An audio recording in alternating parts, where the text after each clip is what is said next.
compare hong pangding keima Joseph thangtilen hauki keima momoy ama sa penin Samgi bong short movie releasing program 17 April 2026 7 p.m. gitihin 7:30 hung dihitain as Khomunnom taraf Tuibong chulai man hitain opening prayer pa lalboy chongloy welcome speech pa thin kumang hauki introduction and presentation of the guests and VIPs producer Samgi bong hintin dedicating minister Pa Kai Huchin Valte, Indian Engineering Service, Chief General Manager, Power Grid India. Chule special number NAP Dio Puzia Fakaile no boys yung gintin. Chuchuki chaile releasing of the video chief guest abale special number kat Roslyn Kimbuang Zoa Parang Hintin. Chusong tingle speech kat Ngomintin. Special guest chong tingle special number nunga avaboy hawkip mahangikinte. Zong tingle speech functional president, speech guest of honor, special number nunga Roslyn Kimbuang Zo. Speech abana NAP Kidiu chief guest Parang Hintin. Chule vote of thanks NAP Dio pa dawgin hawkip hungintin. Zong tingle closing prayer pa zangkugin hawkip. Chichu chomcha tu de bhai ki vai hom de diu hungintin hichika la sailowa ko ailole bolowa ko ngma jong lam kai ho dong ki za tuintin ipawmin director nu jong thong tain chudale tu ni hichi short movie Samgi bangkiti pu jefa kaile nu boysi na hingon hichi thodo thading apan na sata hinla nunga chingboy tulaita sorry nu chingboy hangmi tulaita ningai sangjingu director ama jong thong tain actor actress and supporting role pubangho special appearance hojong ahung jinglayo hintin ajo se ipathina devin kathin hinga tauna hineng gate taunde lopina de zana dim hingjing kapau kapathin epanalung sena nangai lu nikdang tanang manai jang sa kinawa tuni nitha nidan ha tu patjana nang madam na phanang manai piwa mulo ka program gon ho mihemin pen tuya kasuk ho mai hizong le nang man aphat te ho a lut the anang man ei koi za ne min ka thang bo bin he ha chom cha khong ki man cha na sungowa thilging thei ki chan na thei lungdon ti za na thei za chom le go le dai ei sumo the program ei sumo the ho za chom a ko nang man ei chom kenowa he chlai phan mun chang hon jong phat ke cha boi na le ha sana umlo hela phat kitu ke cha zo hi a phat te ho aman the na devin kabon cha wen phat mang ding ai en ong ki khom mi pi ho hen kabon cha wa na le sat dung don ti zan ho ko nang man hoi do wa namin lo pi na digit mi chang che nang man nei pi win da ka program zo se na khot na pi do a napan pi na nga namin thang wa to ko magataw na lungsin na ilo di pi divin kapag ay ta Nazareth Jesus Christ na namin katawin na hey. Praise the Lord. Amen. Welcome speech part in kumang hokip kipami ay pila masatain Samgi bang film short video film shooting ay kipanapat punyaris ngaya kay kuiwa hatsung papatin kamati patu say masawe sila tuni partner chief guest kiko chief guest sohin guest of honor functional president dedicating minister sila special guest VIP sila kujit kubayang nula pake nga rula ho nei hung ha na chungwa masan chung chewa ki pa tu se ne subana hichi film hin bol na dinga director ai ban tio film actor actress ho hin crew member ho hin video cameraman ho hin số lệ đắng đắng họ nó ra ngày lúc này ta đi là này hùng hạp gì đấy nó chạy bảo thu cái xe về đây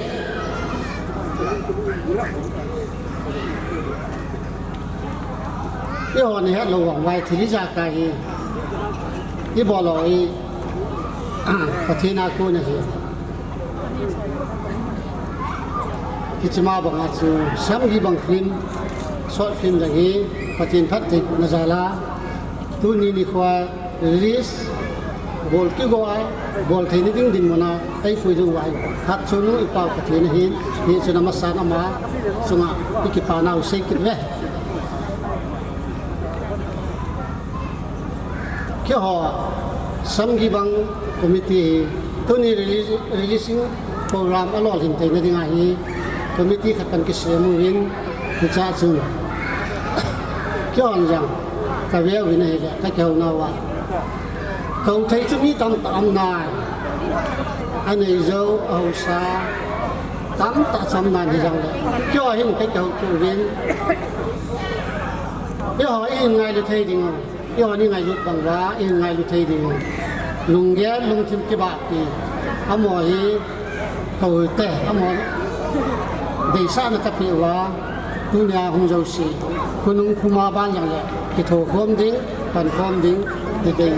để dẫn nó ra lại tu nhà không cái cầu ở đây masangato VVIP ho hin guest of honor ho VVIP ho hin sabana special guest of honor VIP ho để cho mà nó cái cổ ye đi cho thành công lọt kinh này số lệ dunia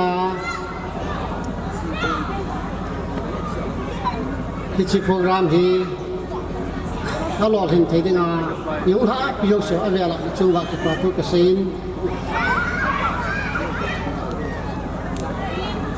azo chân cái à nếu và nếu tụi đi đường nó có cả công tàu đấy, xây khéo xây vào làm được cái ngày đâm tụi phát triển cái phải. Kipaumin,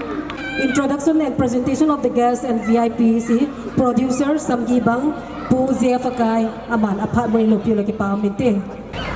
Amasan, batin in tu ni hakin mang thei dinga, de khoi ta zewin batin min theng thang ba num masahan. Nabon sabin kakut jet lamin releasing program committee ho thalehin au ho zo se li ki pana chibe kan bolbe aban le dedicating minister tu nil ha Samgi bang short movie 18 supi dingwa pu kai kuchin walte yang tamlam ka ama zong damsela ahung huna tom ngai ta pani hung la pi ta zevin achunga kipa vote of thanks wanga hipon ke mami mal hin akun zong kipa thu kan sein aban ting le chief guest song aban ting le function president guest of honor aba napon chaw chunga hin committee ho he kipa the jing ve tu ni thai kinu hi kipa ni khoi pon kon sa jang hi pon kani ko hedi ta chu film hi thadao ma film khadi vat deu hin zo phalle lainat lungset da kana hi ai wanga chu kani nin ha hi jong le wa choi la sa no ho ine ngai nok ni da ni hang la pathen wa choi tho tho di ngai hi a chu artist gospel artist pathen na man cha ta hola a Sopinu Roslin Kim Buang le Isopinu kay dinga katunu va boy amani zong la ai sa vei za za na mai sa hat pita ven amani chunga zong ke ta tu pensin tu hin kani ko he ibola kani ko ka tiham ti ale amolim so chunga buldo na ine su kay bin aban le asu kha in sumi te hazo se chung line na ine yubin du le tu agar zama relief camp la tu gan the he so ta mo zo se chung line na ine yubin ฮิติฮอเจ้าเสกลายนาอิติวะกิใจจิงอะไรปัจจุบันโลกเห็นนัสเทวันลายบอลติงโอฟิล์มนังบอลที่ฮอบัสานนูจิงไว้หางมีฮอเลยบอลที่ชนะบอลไงท่าเลจุงท่าเลบอลที่หันท่าเลจุงปวดไงอีเทนเจ้าปนิลาวะเอกมสุงเล่อินัมสุงเล่อิสสัยที่สุงดำนั่นยังไงปนิลาเดี๋ยวไปเห็นตูจุงลาเฮปะเทียนใกล้วันนี้จารินสัญญาณของตาบิน special guest กิจยากิเขากรุ๊ปขับเอาเมนมิสซอมแรงอาตบังกิจวัตรต้องจุดก็ไปเปะเสเป็นก็มีลองมีลองก็มุดีเทงับตัวเห็น special guest อาเดียกิเขาก็ฮีตียอากิเหตุเสียจนลุงเสียแต่ฮิลังฮัมขันหินกิจุจิงดินจงอีกเหตุสาบเลย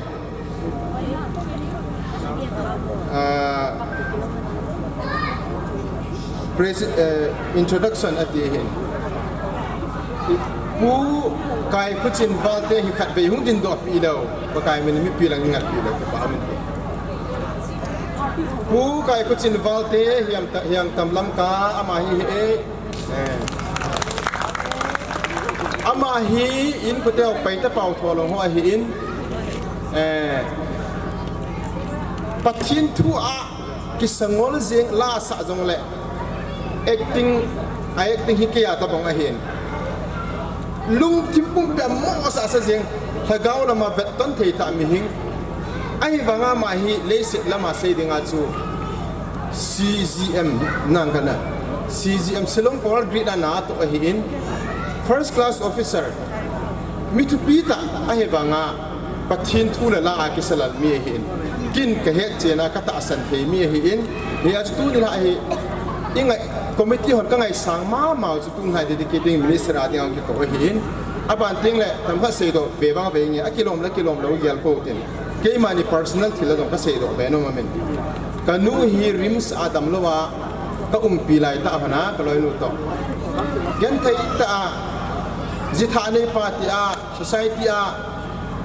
kamin ha sit de sat lai hin hilai ta chu kanu dam lowa ka pi hona hin hospital pu kai khu chin valte hi icha chun retire nai puin silong am na ko na hi sang som gu wali kanu jan de ngai ki thop ye he avele pathin thang banam halang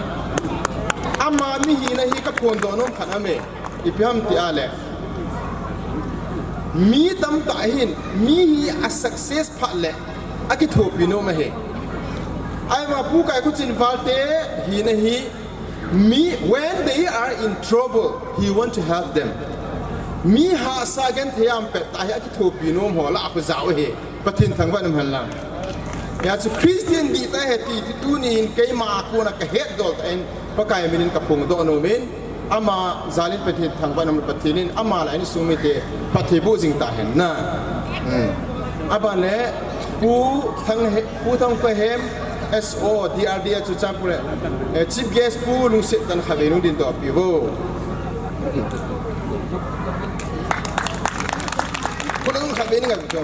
Could have been a benzi with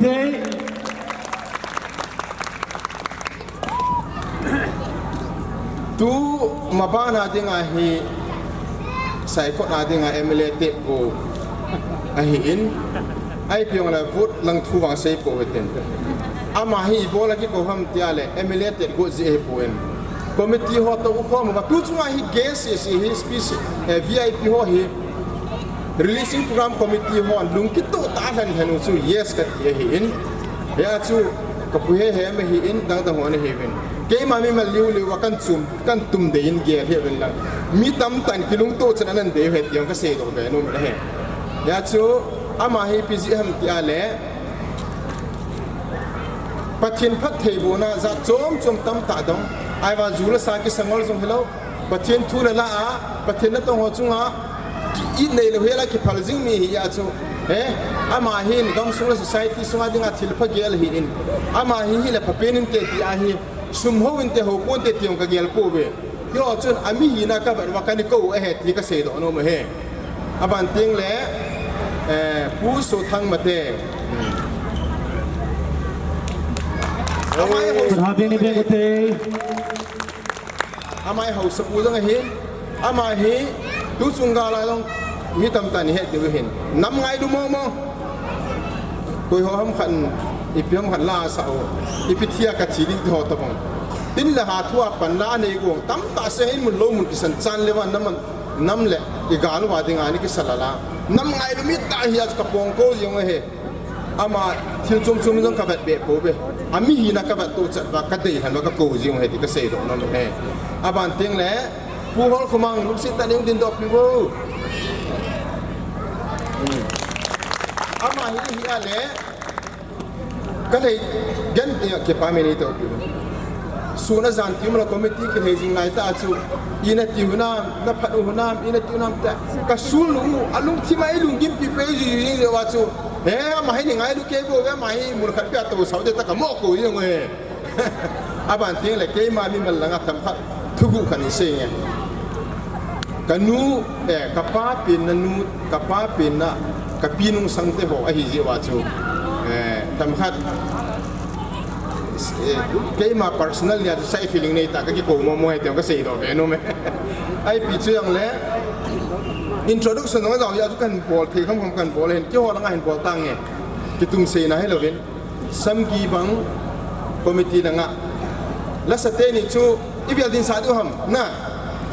ada lah sesaji ngai hết rồi tận din da din do sa da tang o tua he Samgi bang Releasing Program Committee Chairman pu khariang din do piwo pa thien mang hau ki นะอะไรขนมไม่ langa khang silang hong ding do tong langa hau ding do lang ding do ai ho committee si langa ding dan thu thu te ka yen yen le do ding go ni na lai wen na ama hi kyo committee sunga ding a chapang pen khang dong pen kum som ni hing di chat le na ta san na wa aban le committee adinga secretary pa zo gonan kitilala ako ma ho ai hong hatti khan tin pa zo sep thang tin le kha ilang din dok yo chalanga contact ai la pi pang hi he aban ting le member momoi ai nei pyong din dok pi pe bo aban ting le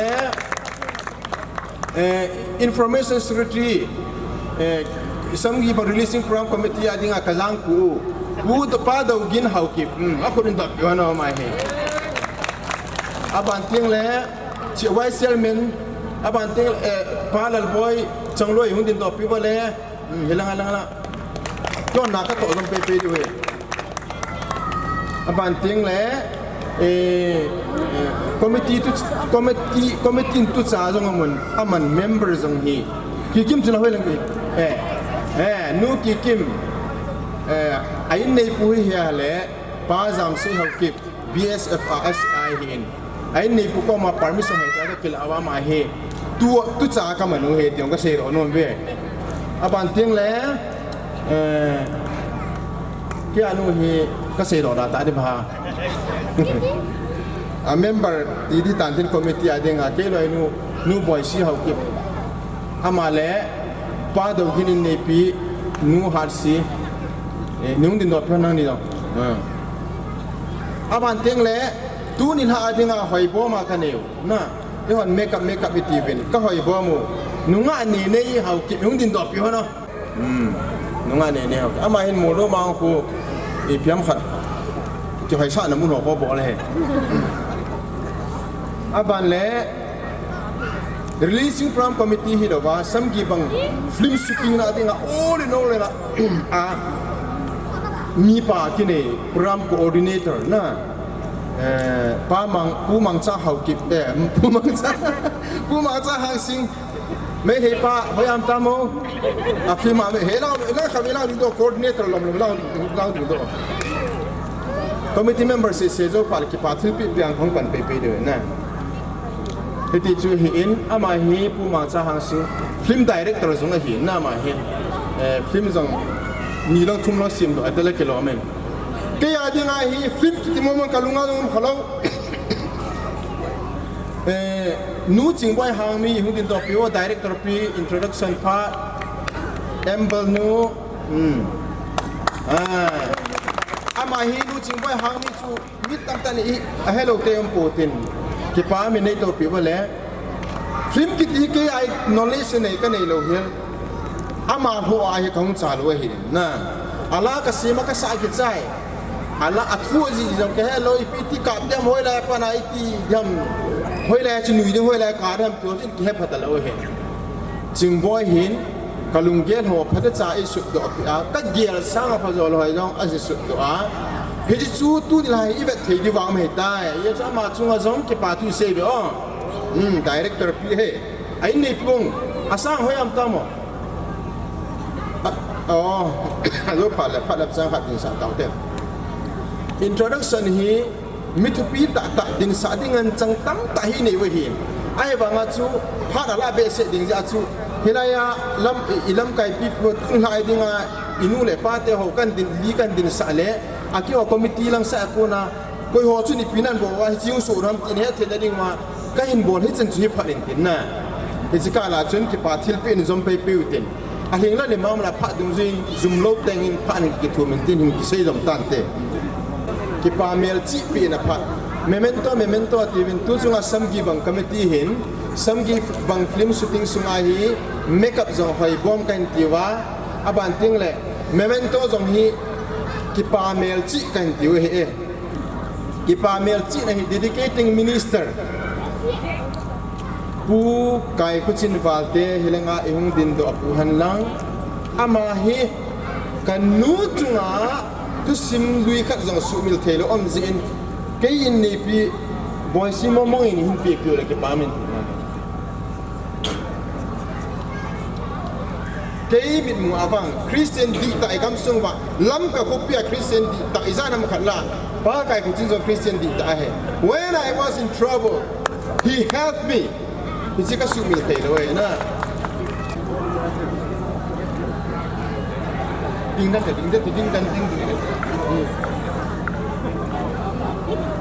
Tu nila hi program niyo sa katkelo kung chief guest po hi tinaman na tuhi ta azi chun na ama hi mahado da ngay do. Hindi natin at chun chief guest po thang pahem how keep SODR sampu ama ilang ang dito puhan lang kipa melci kabote kamu he pakai menanai san pi dengan kain tim we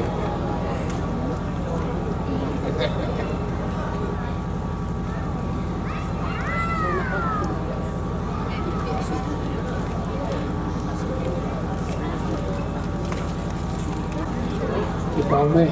masa pengen ila pai piu katin tang wa na kan pe kipa la moment ke sang kiunga si masa ding ti pa chu ke yong kanop lo pe nen en la ke hon sunga kapate ho kapute ho lawa a chai na lang khat hong ni tai in jo ka hong kon che chun a thi thu ka zawin nau te ho chu chu ho in sodam ka ti ai le nom ka sakit pon samgi bang ti ten in na hoi ta thalu jen jen na in kin wai jen ke ma kong lo ding chu nom ka sapon ya chu phatam khat ke ni mampi je bovine je chu in sunga hi thinaman na ompal ve hin azingai pi ki boljiam ti custom nei te jevin in sumi hon nang nam lowai le ka ki ho la thei ta po ve ti le ya chu ka dal ki go de hin mengai da mo vin lang samgi bang tia la hong ki sim lain ka tu pa ka kain he pu na ngayo tin ingai sain kai chilahi khultu ta din lang list bolen zole e olai apata dingai gela tilka di bolai le anung le ei chunga ha him ding atam jin line kisu tup chadin lang chiu pa le releasing bolin ti ga tu pa ko mai kana advice in we chu hi allah hi mo ngai le mo ngai thế in patak chai ye lai le ngai ai le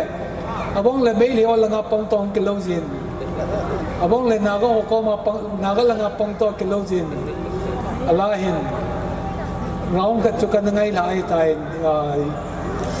amain personnel in thonin ai jong le aman tu na flema alam me sai lang le asa tu mo la ain palwa anna je loyum the yin kwai short film ti the movie neo ka to an thuai la o hi ta bang ti na o ti ai tu nai a chai lang le imen vai va ma ni ki khan diu hin ken jong kan sung kin kan ki su chai man jo wai le film le lang pal le kam no mai ti ka vet no mai na a film ya movie ka ve khanai pon ai khana family program mai lo family problem pa chu agana ganga ka ki chai wa na ko nung ki bolin tin a film pa I pungku la ki pani ti ale kan le dal mai the pe yong ka vet no mai ye chung tu nin big ang ki khom pi ho lung lu ta na vel vin lang ke gas pin ka ma che ding chu ki phalam tu kan se yan lang ka ki pa e pa kai lu wai le pa cham khat pa AP ma sa je bin jang committee o chungang ki pa tu kan se yin yo I gas ai ki ko wai le piam ko chu tham ko kai ki da ha lu wai le ke lo e ai chi bo lo yang chu koi man gas a ko ki lo e I ha bo ki na la chu na ko ve ki en jo en tham chu ki ka kai ai lai kan bo len wai lang election a contest dam tia tham ka atu kan panai ning kum December panai tu chanai chief guest a ki chai dan ko kai ta aki chene o sia chu tham ka pi lo le the lo e wanga hi chi ka le in chene su bu ye ti yong le amon jang atamon ha mu chomen jo wa sei bongin an ke lovin mun tam ta ka china kin na lai ding yang tam tau mai jen amon jang ni ngai tiam min tin ka pu kham min pen ka tin chu ke dinga ka pa chai na yang yan lang nôm tan ni ngau tin na film ni nga do su ke min lang kin yang ko nung tiam hin nung dal tia ya la hin nung dal kit ma ngai ti chu kan se lang tu pa ka kai le committee ho kan blog ne ka nung tilawin lang ke pa chen chu tam te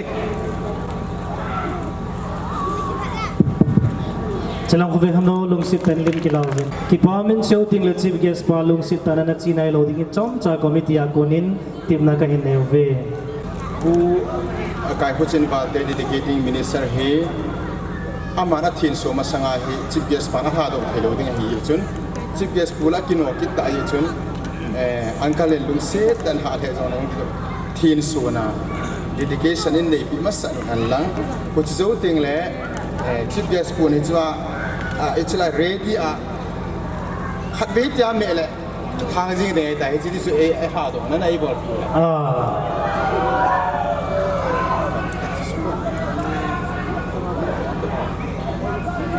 Aki pa kesan tunin afian at masal itu bang program movie Samgi bang siapa kai pastor siapa kai ain bodo hi ki pa sama bang ke honi ki kala hi epa na hong phale dedicating na bol le di kai hilo hi na ho bunga pastor ho Kiddigan ho, elders ho, tamta, ama ho, nakaudi, kaya hit po ka tiya. Liway tunway, kabang taki Ccpur nuwahi, kaya ho committee jong kasawa hi, kipalam hitang, hepa, liway tunway tunju, as a father, pa iti, kalung at okain, kaya jong, okay, let it be. Katiaitan, tunin patianin ki bang pari baju, cuma di patu masan, kasihin, azo tin le itu bang movie, betadinga, ahin boldohi, ama ho congratulations, ama le abon atim le, part play jose, cuma hi congratulations kapia, atum na ina, ke pastor le elders hoin. Ay maap mi katichuk ngay naman lang kay pastor jong hilo just a layman Christian pagka Jesus Christa zala Christian ka na hi ahin kay mga dedication dia ahin chen na chunga midang ho koy machan lungnom no na ama chunga hiya nei lang tuni ka hong thege ipa ka sabe sein dedication tao na kaman masangin Bible chang kalunga aom khat kahin sim dinga e pai de pan sim hing kate Psalm number 124 lama pang to pa hilo hile Israel ten chi u hen mi ten hon swal lain lama pang to pa hilo hile wai lai ma in amao aite ahon hingwal dingwa itungwa athang pai layun wai lai ma in mi ten ahon tuiten ahon tu mang ding wa luin hinna avuk mang ding hi wai lai ma in tui ki sa thei ten hinna avuk tum tading hi samat banga mading ahawa hon pelow to pa phatin om hen pakai thang vai nom hen pakai tua ke pa thu again na hi ai ho Israel to banga I chen nau Israel gamjong country chom language various types of languages mo pau chom Israel gam Europe country chom ho ache khom pau tam ta ki gom ayo gamjong pau tam ta ki gom Israel to bang pakai Jesu Krista zala Israel chate thagau Israel chate hiun chu hi ite ka Bible chang sim chu tu chunga I boy na ho hi pakai jaw lo hi le pakai ai hun do lo hi le hite banga ai ho hi ni khat thwa ki chai thei di la na lung kian na ko na so cha chat so tak sa mo hi nau tunga pathian tunga ke pa thu ye na hi na don ni he mo masa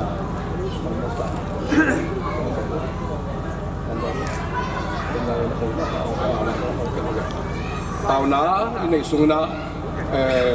bốn giờ lắm mà đừng cái tuyệt bay tới bao cái thùng đấy không cái bé của cái bé cái phát hiện những siam thâu Abraham phát hiện Isaac phát hiện Jacob Israel te phát hiện hình Jesus Christ tu Jacob te phát hiện na happy na te tangin to pa tunina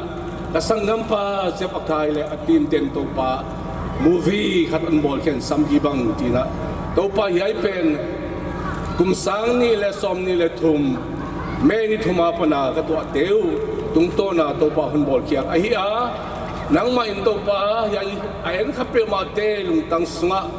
he na thang pai na te om joloina nang ma khalama to pa ko te ki chian na le khalama hal thak na on pe so ding in pa happy na kahon ni ahi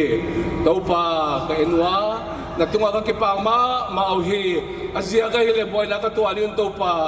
ko te swatang na ding tam tak te asiring lai swal ta ding a to pa first le second MRT Assam rifle te to pa le ma khonga te hi ta eno CRPF lam fel le thang singa te ta eno yai ten to pa mi tam tak mai to pa ana hum be tina amau te ko te refuse shelter the ni mun te on the piang sia kun to pa namin to bi kon phat hi boy kom ka to pa atai zolo nu mei now pai lai khom te to pa tai zolo te ram kala tha ya te ka mu chia un to pa na ka sawa adiagin to pa ya srimong ki patna anu mete apa ku ki anu thado anu ku ki apa mete chi to pa tang tho te ka zak chiang na ya ka gam sunga to pa manipur gam sunga mi hing hina te om no lo to pa mi hing te gan sa gam sa banga mui na to pa ami teu su foya omin to pa tam tak te sina ka tua huwa to pa na ka sa oi yai te to pa nang mal happy tak mai na tate na hon khiang pa na to pa na tate din ka mai na mo to pa nang man bangkin thei lele van siam tu nang ma na hiya bangkin nei tu pa thian nang ma na hiya nang man to pa ka malam dio thei nei man to pa nang man vai hom din kon nge na he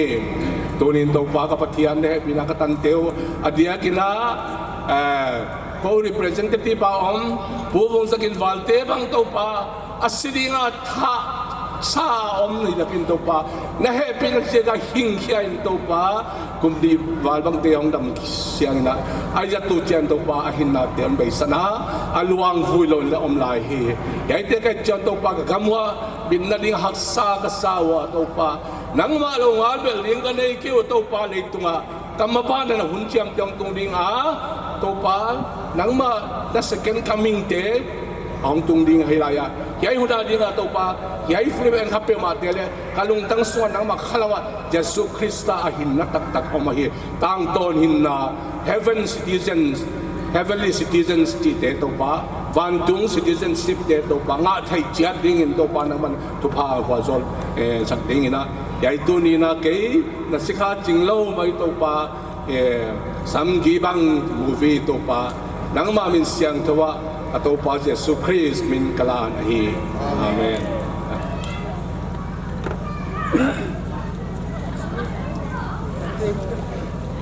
Dedicating minister pa tuhin chief guest pan ahin hondo dihitai. Uni som the Sagi April 2026 min kay ma ang ko hem pau kip min isi Samgi bang i short movie ba hi hondo na le hondo na kay nei ta na hi chi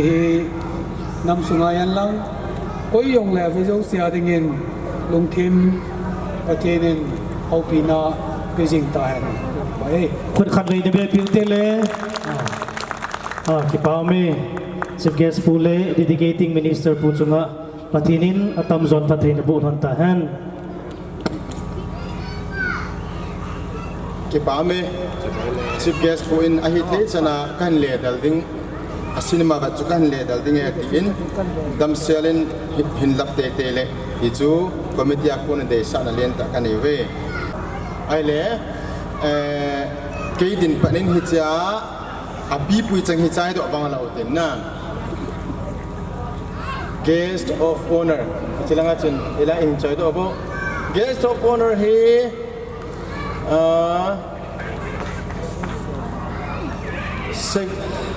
chairman puin pe chairman pa in nei pu choi chi tai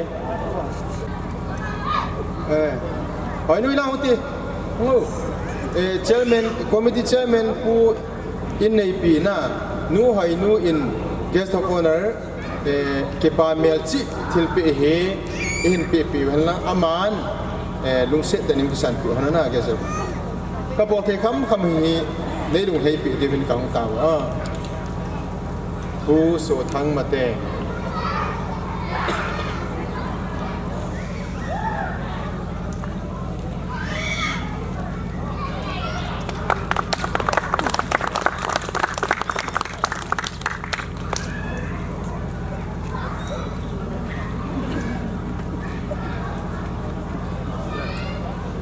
ตูอินfunctional president ปะผู้ฮอลคุมังเฮาเก็บin kabo the kham khamu ki pa mel chi hing san tu han chi hi security pa nei pi mo in hung pe pi o che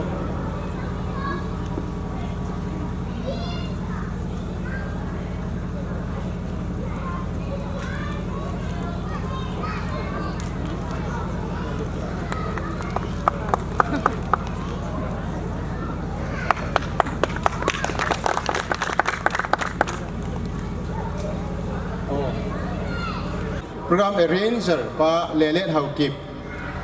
or India radio an hilang ho ding le khabe hilang ho ding hilang mo ma ding lim khabe kila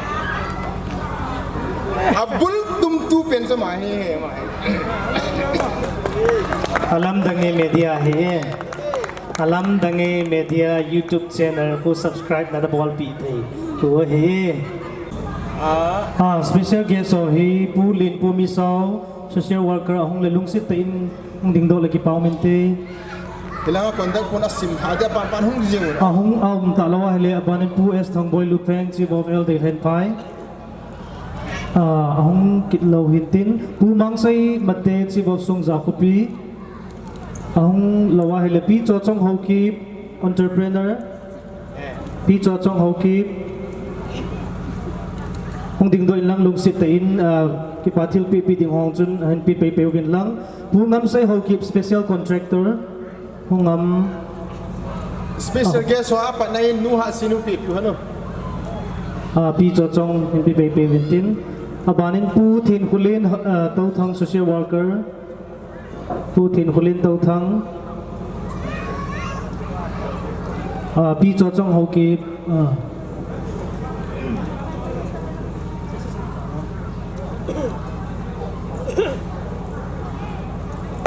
Abanin pu dem zalam kit gen social worker amlawa hele pu thang milun hau kip sai mani pu okay pu thang milun hau pu thang milun okay akela pu Joshua an Sordan mai lang vevo lung si tein lim ke ka pe pe wen langที่เป่าไม่ผู้ที่เขาคีบ social worker อาเคียลามีสโลมัมผู้ที่เขาคีบ social worker อัมลาวาเฮเลผู้ทางเลียนลลหางสิง social worker ผู้ทางเลียนลลหางสิงอาบานิผู้มังจ้าเขาคีบ social worker ผู้มังจ้าเขาคีบ social worker เราเลผู้ฮอลเซย์ไบเตChief of Simon Kot Amahi Kipisa Hitain Pu Hau Kosai Hau Ki President Congress Committee Sai Kot Akhela Solom Dem Pu Mangcha Na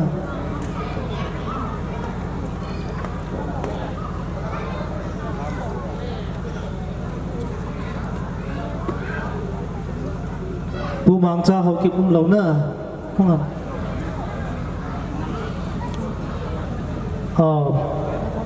ผู้งำใส่เขาคีบ special contractor ลุงสิเต็นผู้จงนูมังซีหงเฮลิกิโลมินนัดใส่นูมัมจงเลเห็นเส้นลังนับปีนูมัมจงเลเห็นกิปีดอกเปย์เป็นลังเจริญอาลัมกายคอมมิตี้ฮอนจงปีดิ่งกันกิปีดอกเปย์เดียวเห็นตินเจริญขัดดิ่งอ่ะฮะเนาะบอลคิดขัดจูอันนี้กิสิมโดเรานะอันนี้กิสิมโดเราเห็นอาจจะว่าจะนี่กิสิมแต่หีจงเลยไอหีน่าป้าบอกสามินุกิบังเราเห็นอาทูอากิบังนัดจันจอมเขาเห็น special guest ว่าขันสิมดองกิป้าเมลจี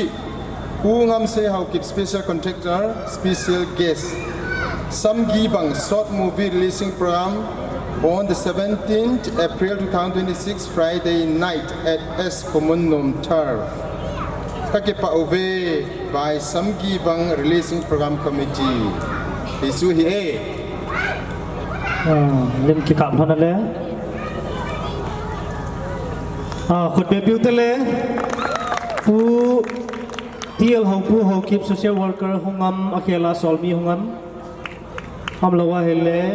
ผู้เขาใช้เขาคีบ President Congress Committee หงเราผู้ลุ่นบอยหงดิม social worker หงเงินหงงำผู้ลุ่นบอยหงดิมsorry ที่ป้าไม่เหี่ยวหงดิ่งต่อไปเป็นลังนักใส่นุ่มมจงเล่พันนักกีฬาไปเหตุไทยเหตุก็คิดว่า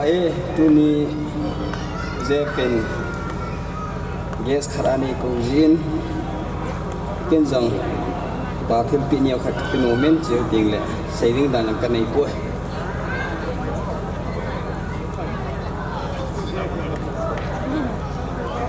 Selang kuvevo kau pat kap ni kau vin lang sumdam tak dan video ki bau min adang honzong ki bau me khut khat be piu tele pu on khulun hau kip chief of s Khomunnom chlai khusung khupi nei pa ahongai le lung sit tain zo lang le ahongai zong le ana hitan tin si chan chu special guest ho kun hong hin tin tunil ha VIPs ai pan pi ho lung sit ten khat ve sim tha nai hin dei kati ahum ho ta zong le lung sit ten hong din do pi win lang nu phal nu mate dem pu thang David le lung sit ten chala hong ding pe le chun ki pau min ti pu thang David ki pau me committee hon ki pathil pi pi pe vin lang ki no diu vin lang pung jong ko lang pe gai ta in abanin nunga em ne nei ho kip jong ding pe lang nunga Lydia dm veng pu dem pu ho kip and family Tuibong pu dem pu ho kip and family Tuibong hongovem pu lam milal chi bop pis ga pu lam milal ang me ki pau me chalong pe vin lang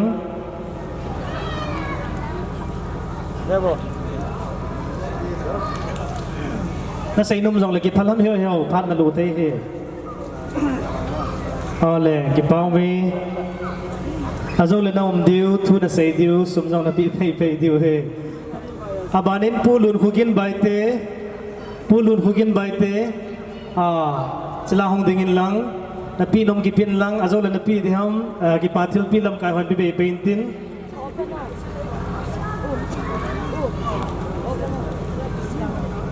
ding dan win lang lim ki law win lang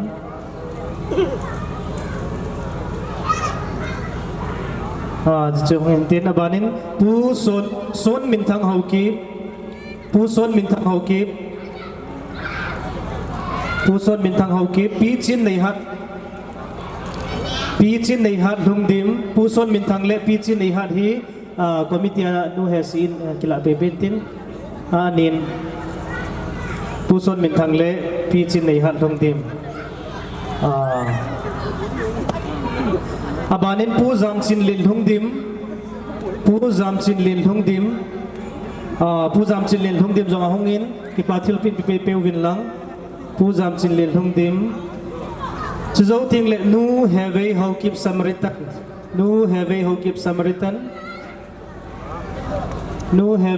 samaritan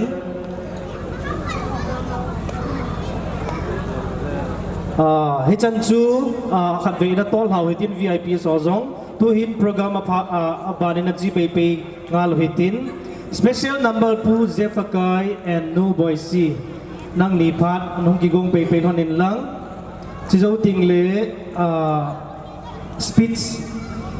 special guest al puna ni ngai pe diu hitin Amy mấy thấy cái chế hal muntin gam tina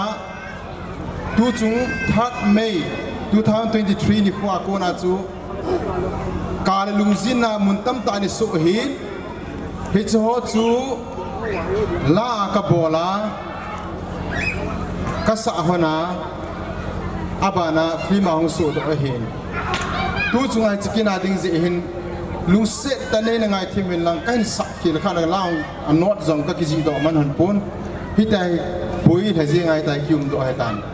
ka het the dan dan na kan pheng sa jing han ding no na nin pheng ngai pi jing min ta khong ta ma san he o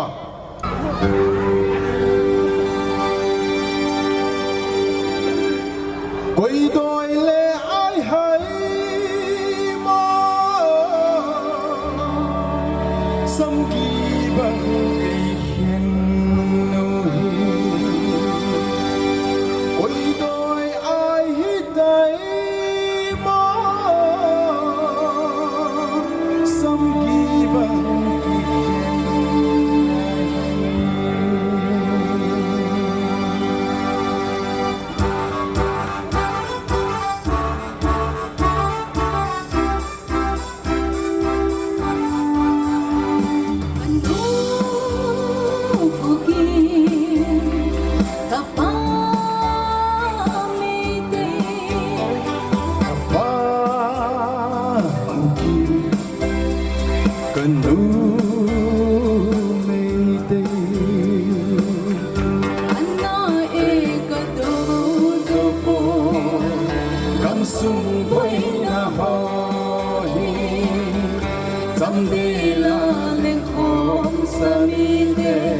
Samgi bang ki khen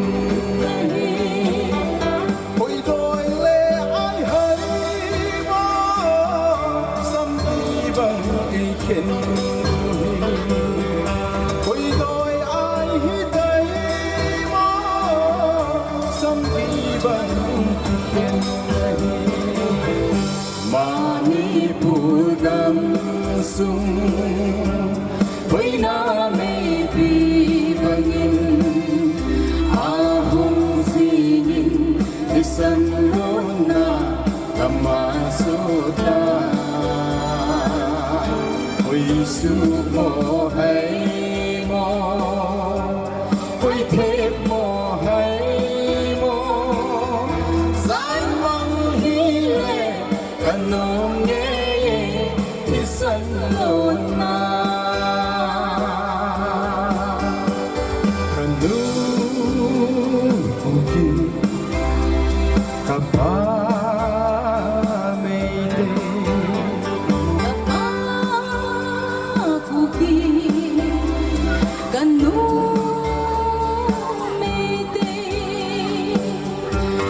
na e kanu zopo kam sung boi na honi someday la le kom samine samgi bang di khen na ni oi doi le ai hai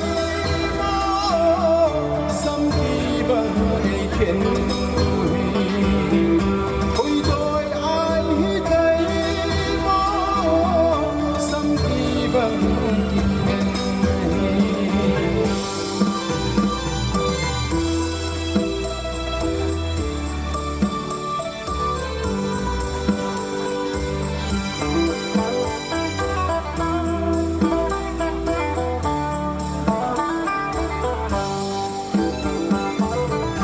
ôi na mê pi bang hi khi họ loi loi tăng ngô mô na nei lâu nu nào cha pang i bol na ho mai cha gen te te mei thai cha ga te ho san don hi along long e kanu buki kapa me kapa buki kanu me te anna e kanu zopo sung boi na honi someday la len kom samine samgi bang di khen na ni oi doi le ai hai mo samgi bang di khen oi doi ai hi dai mo samgi bang di khen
Samgi bang kiti chu hansa do lona hitain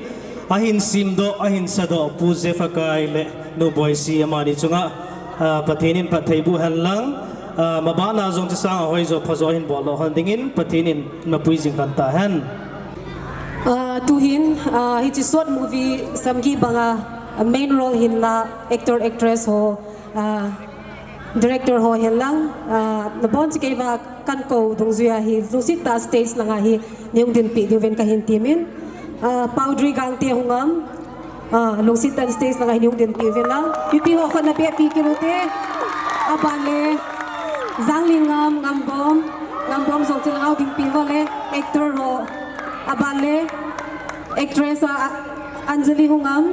Anjali so smile ding TV lang. Abale pui fanai Hungam. Hung lau na pui fanai. Ole. Abale director nu ching boy so til ngai yung din pi lo so ki pa mi ti. Nu ching boy. Abale special appearance Demin Hau Ki Bungam Hung Lau Na Abale Kim Nei Ni Hungam Kim Nei Ni Nu Kim Nei Ni Hung Lau Hintin Abale Nu Thi Thim Jong Salai Hung Din Pio Abale Nu Bebem Abale Pa Boy Chun Abale Pa Gigin Abale Pa Mang Chao Hintin Abale Nu Ki Kim Kung ding do su kay vote sila ngin stage lang amay lang ho chengche tu chunga hi am ho hi chi short movie hi actor actress le main role hin ho chengche hi vin ami anu jong ho ya hoi the hi vin chule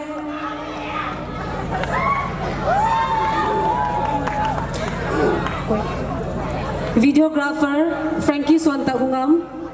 pu Frankie Sonta Hungam hung lau na hung lau hin tin makeup hoi bom ke tau te makeup ahi baby Hungam baby chilang stage na hungo ichi short movie makeup pang baby ahi ama hi ei pawai se la hoi bom hi makeup chu hoi bom amo cheng hi tu chungai chi short movie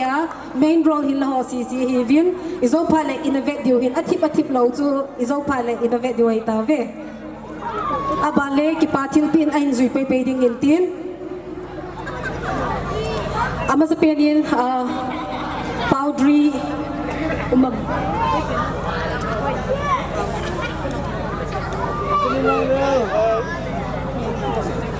powdery gangte na ama sa penin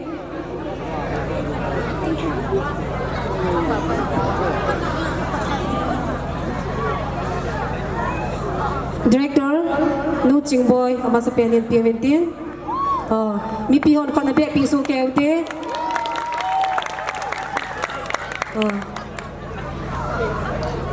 powdery gangte habana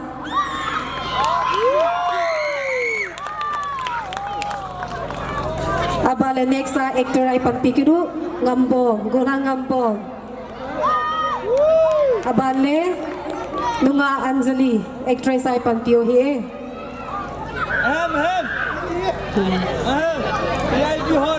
Anjali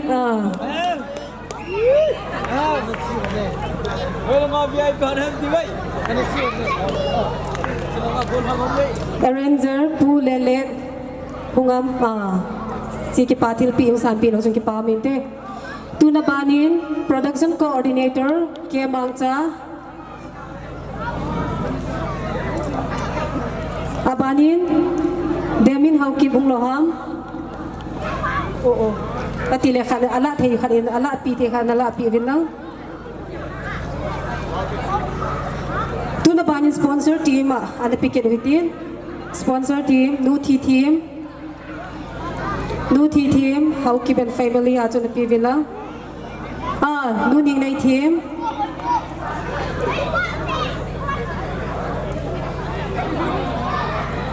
Puti Zamse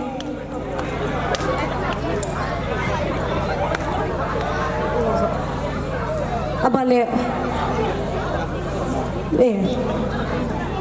Abanin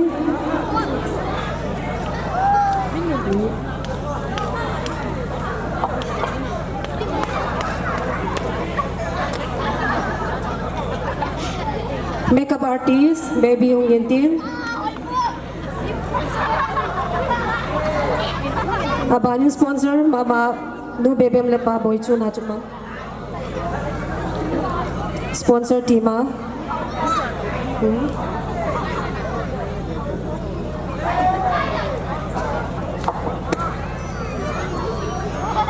Nu Bebem Khong Sai sponsor Tima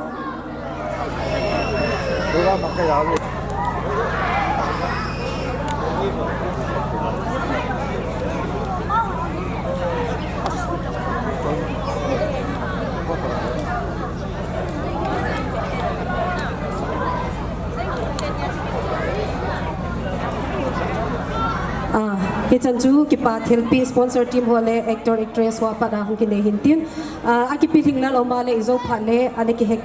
thim ki no tin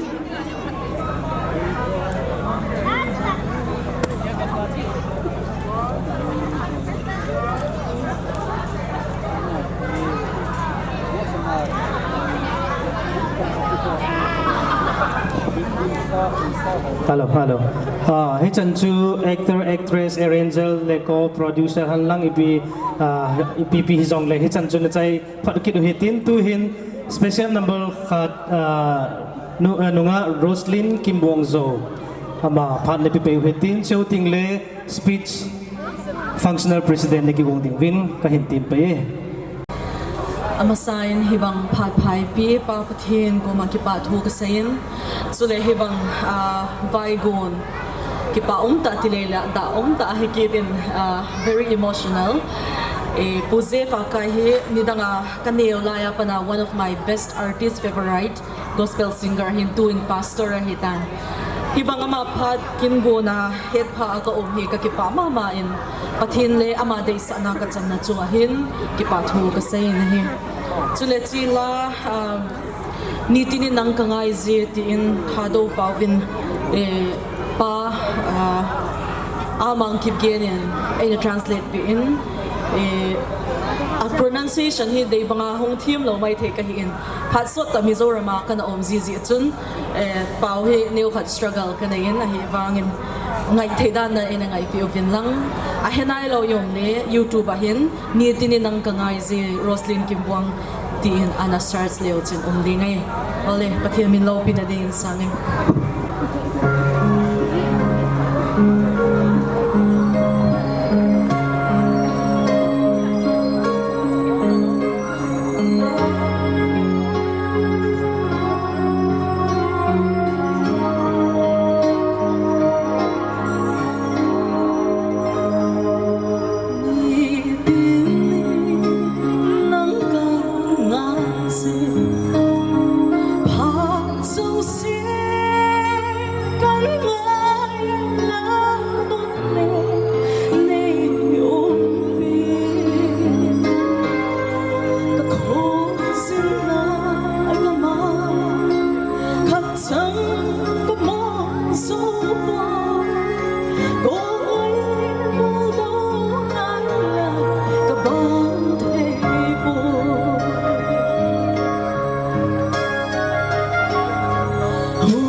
chop chan bi ta bi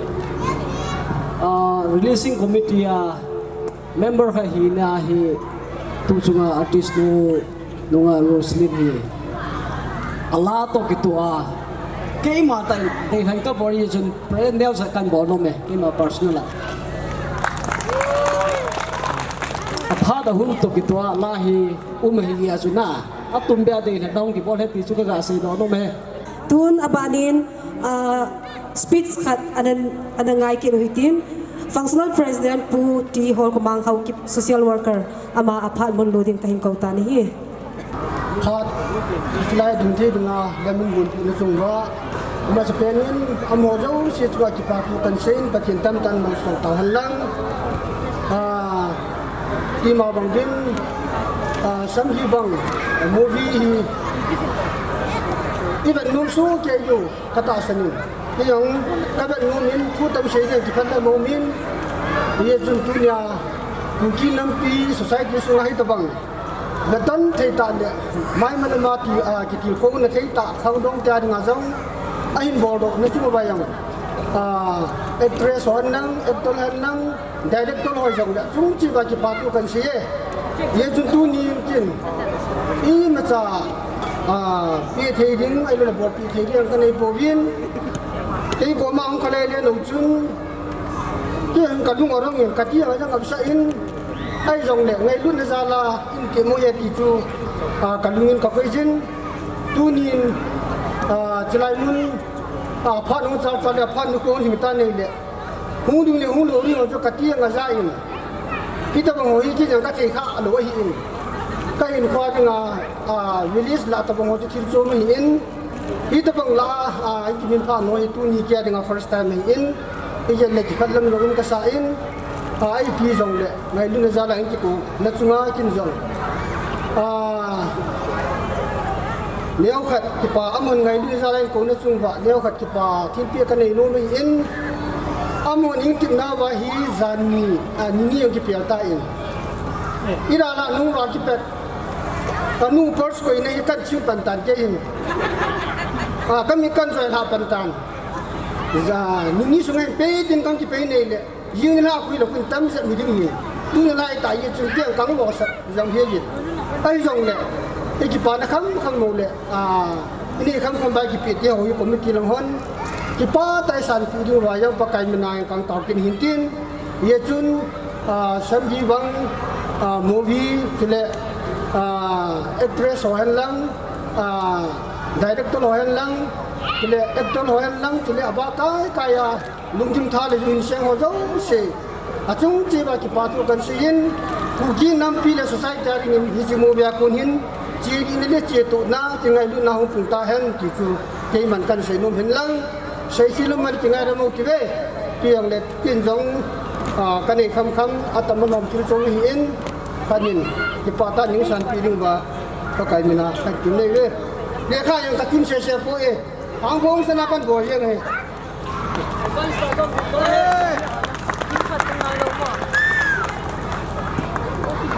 le ki pa di chan ji tan te ka ki pa le tu hin azawa ki phungban VIP so he tamatam na lai nong ki tol ki dihin an lungdong po hitin special guest ko itabang tu mangnom amai jong le phat ki pinalai dihin tu hin azawa VIP hola ki phungban nu heve ho kip samritan umam le hong ding do le ki pa min ti lung sit ta in nu heve ho kip ki pathil pin pi pe ven lang committee hon abanting le pu dem pau ho kip hungam akhiala mi ahin sol khadem homai le lung sit ten hong ding pe ven lang committee hon ki pathil pi jo hin pi pe ngalo ven lang Pu Mangchon Kipgen District Headquarter Part 3 Pu Mangchon Kipgen Hong Lo na Pu Ne Hau Hau Kip DHQ District Headquarter Pa Thangzalun Aloy nu ahong eti thu ki zain long sit tan hong ding do lagi pau minte Selang ko pe hen lang Pu ne hau hau kip hong lo na Pu Pu Lun Khulin Hau Kip DHQ Part 3 District Headquarter Nu Chong Nu Modikiel Nu Chong Nu Hung Lo Na Hung Ngam Hung Lo Ham Hung Lai Lung Sin Tain Ki Phat Lam Lo Hel Le Hung Zat Zat Leo Chun Ki Pao Min Te Nu Chong Nu Abanin Pu Let Min Lun Hau Kip Headmaster Pu Let Min Lun Hau Kip Pu Robert Maung Khutang Pu Robert Maung Khutang Pu Kezi Helun Pu Kezi Helun Hung Lo Hin Tin Pu Thang Min Lin Zo Pu Thang Min Lin Zo Pu Thang Min Lin Zo Hung Lo Pu Ngam Let Hau Kip Nu Thi Thim Kanan Veng Nu Thi Thim Kanan Veng Pu Ngam Boy Student Bookstore Ngam Boy Student Bookstore Tuibong Bazaar Nu Heavy Boy Pu Stationery Tuibong Bazaar Pa Kennedy Hau Kip KKL Pa Kennedy Hau Kip KKL Pa Zang Azad Khongsai SO Electricity Hung Lo Evangelist Hezang Hau Kip Silbu Zang Pu Zang Khulin Hau Kip Chief of Silbu Zang Pu Zang Khulin Hau Kip Pu Tin Khub Hau Kip District Headquarter Hung Lo Le Chan Chun Chi Thaki Dutin Azau Le Avat Cheng Ho Khat Bei Sim Hana Nei Diu Hin Phat He Sawe Ti Po Hitin Inai Chi Jong Le Bolding Choma Hi Point Lung Se Tain Reference Man Jong Ananga Azing La Lao Hitin Phat Jong Kitol Chai Va Di Hitai Tu Hin special number Nunga Va Boy Lung Se Tain Na Phat Mon Lo Din Ka Hin Kau Tae Ama sa pen tu zan phat phadam nai musa pathen thangwa na ka hin pi in tu zana hichlai muna ka pu chef kai la ka pu ekapi boise akin hana dinga de sa na ka chan je na mani chunga ki pa thu ka hin sain amani masanga la sa din skip photo ma jingin jong le pathen ba chai na dingin lal len zai on gam hoi ti lai sa nge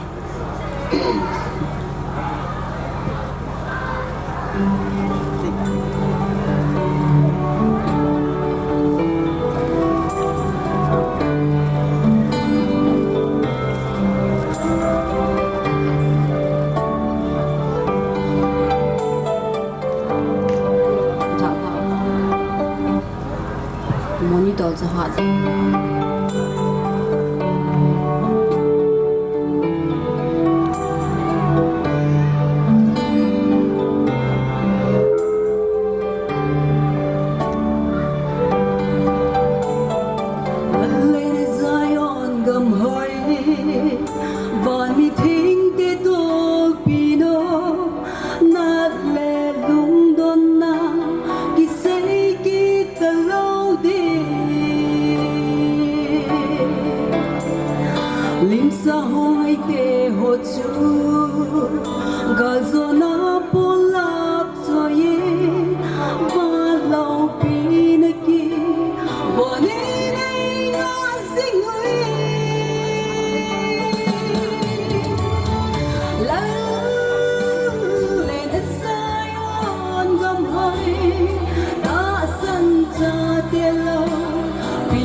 pau ma jingin dunga va boy hau ki pa kunin va choila ngai num ta ina ngai tha tawin ama jong mabana apathin awa choila sa na rot pi jing ta hen tu hin abanin speech kha na ngai hautin functional president guest of honor pu so thang mate social worker ama kunin speech ana ngai tha tawte apana tu phajan ya pathinin nam sela asunga toyok sela dedicating minister pahin sela VIP hojo se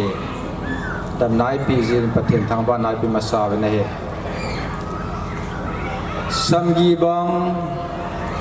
short movie releasing program ma chibia sai pan pio puthang hem hokip ei DLDA hin functional president nai pan pio puti hol mang hokip ting ta le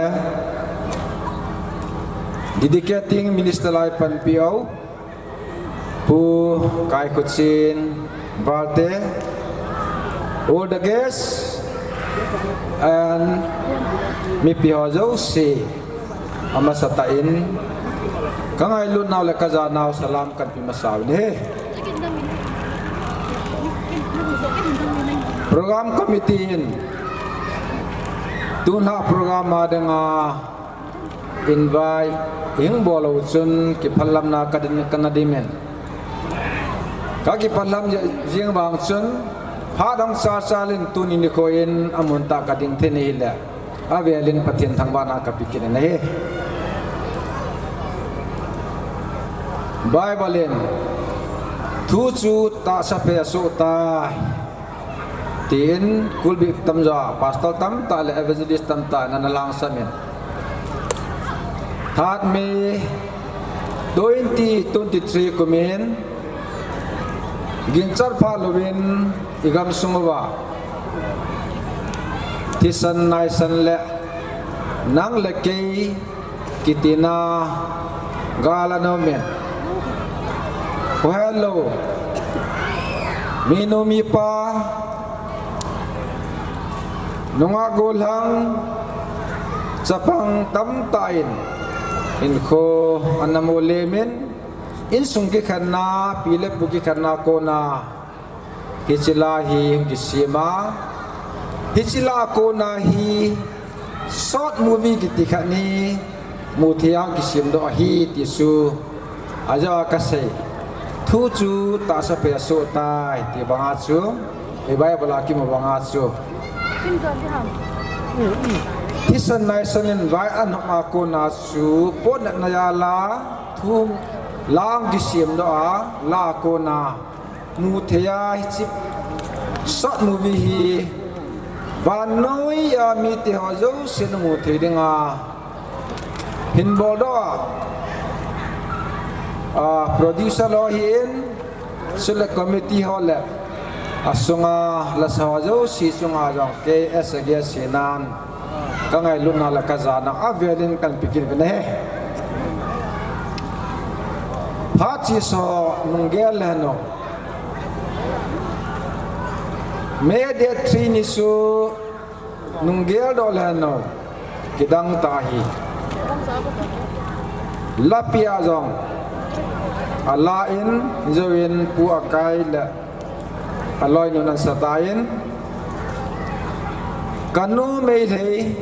kapa kuki kapa me lei kanu kuki kidang tahi chi custom to related ki khan thailo ata tai igam sung ba mi de tria pana so ni so paneta kuki no me li la ki chang ho me asita thie amet ti ki jain e ho to ki chang me ho bang chu as a Christian hi na sun in ko tam ta na ki hu doin mel ma bol na ki bol po in ei mi aki la lut gar sunga sun kei malam kai na a in sagiwa hi umahi pathian ho lo te hilano apa me le hi ya chu apa jong tha ding a chang tha ding dim se di iso chu anaki bol ta poin a yesu Christian i now ki hilowen i custom hi khan kho nun kho in azui custom wa noi le si za sanja ba manelo pathinen wa noi le si tam ta la eu so in piu isidam mi te sun in nei ji wa chu galum jong la is chu igam sung ba i khot wa ni ki so sa lo te to ki pon no no pi da he ala gilin athu jong gilin ikina da no agim nei nei gim nei be se tunya hi la ko na pixel movie asu hungki so ro fit ya de mai la ma hi CBS panjang ong do tain tu ya na panai dat panengo hien jing lang le amon amuna muthya hisibe yausi vanu le sit ki sai daka mang ta loading hisi movie be yausi in ko ki khial na ne ding jong hi ikinep naw le ita sanu kha de to se onon pu ne he phat chamcha kan la saw ding hiin program committee hiin ang ki khomi pin ne thien ben kapon na dei kin jong hichigali me de 3 2023 ki panai poin 3 bilani ki panai tai ti su me lo noi gamle go pathin nei piu ipui pa te ni hu piu thing lang gam izo gamo ipui pa gamo du chan le di chan na ya la gal pi su hin vanoi le sina hita bangali sun thelo hita jong talo hi skanul wa jo apana ipigal ham len isu hi congress kanga 3 bila chu len isu yong hi ek kanani pas anaki pas hi tain hi chi ek chu mai thai gol menin aban banan chi pia tu hin hichina mi te hi gol meni tu pet ben asa to agi to atha to ki thule zam mintin ikhat noi wa mintin agam ago jo si ki to phan tin ikhat noi wa mi tai te hi aplan ho hi ahin amo plan cha chunan so jo ta poin hijong le gar kat ile ta yu chun emergency appe na gal anom ta yi chun tisan tam ta anachita tu ya na la kisana chun la pia chun ka gial do men hi ke thin man mi langa gal kho lai ta apa hang siang anu mei lei mel ma te na ka achapa ka phata thilo anu mei lei hi ja ai kho be hu no thei lei ta ambulance ki puwa ambulance ko ma anu ti achati ki hali su iya lo ba tu ya na chi su kalung ina kilangai gan cha jong hitia ki bolu hi kanna lan jalanga isopiu kat alol kitanen fencing ko ma ki khayen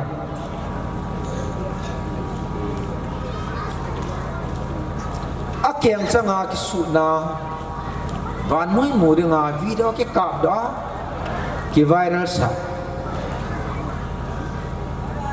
phai sunga mi tam tain mai le tam tain mi khat a je viral plus a China Manipur government vai hom pu vung gen ba valte ki bol no minister pun se tain kumni wala hingin amolemen alunga ki buinai po kasi do lo tam ta thi me sha thi tam ta hi hi sha lo si la chun tu ni ne khoen ipi ti le ikilung khat the lo ha melma chu melma hi tayen ai hiền isuma wa kilung khat the lo naw hi ipi ham tile ka gin cha danin pathina ha sam yo hi ti ka se la no me nei ka so pite ho sei yu som la nien bible la sei yu som la nien wa noi pong pi a ho leng theile tu ni ni khoang ki khom pa ti ho nu ti ho inam sungwa kilung khat na pan khom theina ki ngai lut theina mi janen tu hi chi short movie Samgi bang short movie religion program am kal so ho zo sin panila ba hile kuki zo chate kuki zo nam sunga kilung khat na men te ti hi kata san khat ahi asu avela tipna kan ne nahi be pate ho nu te ho tuni ni khoyen new lamka hamasa chun ilun na khana phungkhuthang pt complex phungkhuthang ati bai na complex nui langa khun lalgui te kiti khanen tu lai ta hi I holangai ingi lang building construction na company hin ingi lang asala sun ke injong kha azawin khata hin asala hin in alunna in ko chun kaspisu thil dang hi poi zan punget pungko don le lighthouse maya electric posi khatba kimu tuhinga parita Christian hi now kum zakhat in man now zo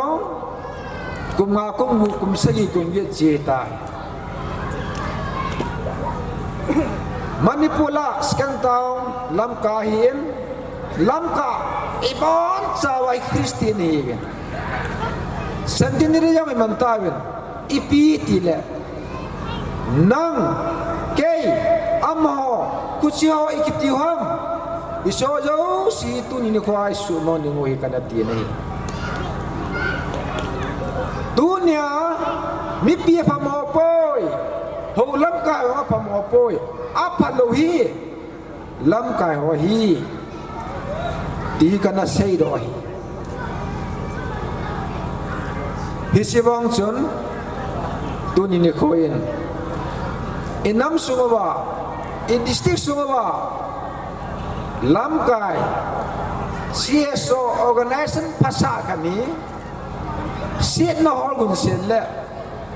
kito mo na horgun sen um hi hi cho yo si chu si organization chu zo mi tuai pom pai ku ki tuam poi zo tuam poi vai pe tuam poi mi pin ai yu ya ju daw le idisting udam di ti speech kana kana ne hi ibola sika seham hi bangal khota mesita gal pikat ini nung ba jong nang le ke igiti pau hi kana pon aja hi speech si niu lam kang kan nei hian tua yong ka sei ki dei ka so pite ho inamo idistingo damani tiule i ho khona me hi zomi tuam poi kuki tuam poi vai pai tuam poi ti san kha dei ibin aki khan thei pu be electric post akin po le bayan lang dal dingai poi lighthouse dal dingai poi insunga mi pa minuin isa teu chi su kisim tu lewan electric post yin dong le akhen ning lo de electric post ko mo dinai in mi na khaja kha mi chi hi gingai hi si electric post khen te yo si ti hi inam le society danga lan na phalo bo society sit ding de ho hi ti ka sei ro nong pe nei tu nung tu wan le electric post ki khat po le koi ma ichi ta lo dung koi ma chi da wa le koi ma lo ding hi mi am lo wa le za no ma bui nam lo ding ti na ying lo ham na hi chi to en tu ya na ong minu mi pa te ho yo si la no nga go lo ngon ichi ilung timba chingau tin mel cheu tin inamo society dam ne ding focus go kan ta te ti ta sun ka sei ra nong pin ne he a chai na tu ya na committee ning tim na wa hin ki phalam sa sang ka hin kanei lo jong na heaven ga sunga in pia lam kai kha da ki ye chun la nga khona men ke ai sia tong khom ka heaven ga sunga ke yong ti khil ka hi pathinin ei hu ja ei lung se ja tu na na ola ding thei ka hin isumi pai ki pudo in nei go ki pudo in khu chan ge ki pu do a ki tu do a front line na hi sun janum lo hi la hi aniki thaya a chai na inamo hi thingama bui pi thelo nam ai hi ka mu ro pha na ke ya kana ka ki to a ka bowling lam ka ki bolam ke ta a ban bol be ding to lo hi hei chun hi so yo si yong su committee ko ma kan sei ta in hi yong le hunga kham ta le na ki dem na bong lo me the hi yong le kin jong Samgi bang